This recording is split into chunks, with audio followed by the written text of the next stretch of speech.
we're going to talk about different ways that we can analyze data.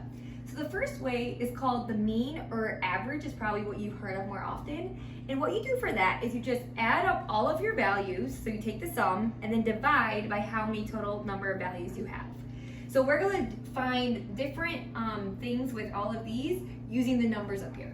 So if we take the sum, so we'd have to add 1 plus 3 plus 3 plus 7 plus 11.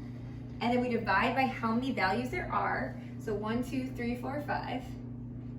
If we add up all these numbers, we get 25. Divided by 5 would give us 5. So 5 is the mean or the average of these numbers up here. Next is the median, which is the exact middle value.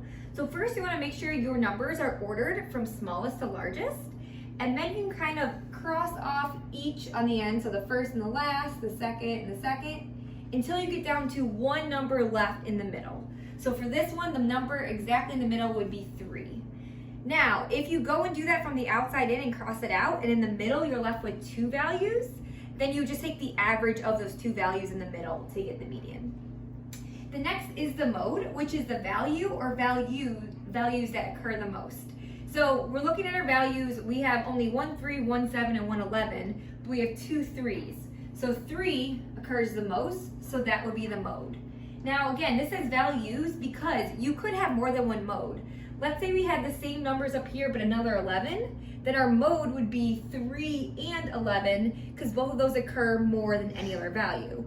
You also could have no mode. If every value occurs the same amount of times, let's say like this 3 was gone, then there would not be a mode. So you could have more than one mode, or no mode.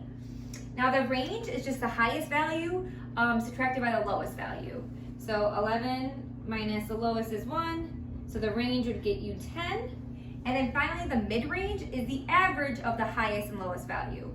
So again, the average is you add them together, so it'd be 1 plus 11, lowest plus the highest. And then there's 2 values here, so divided by 2, which we get as 12 over 2, which gets us 6.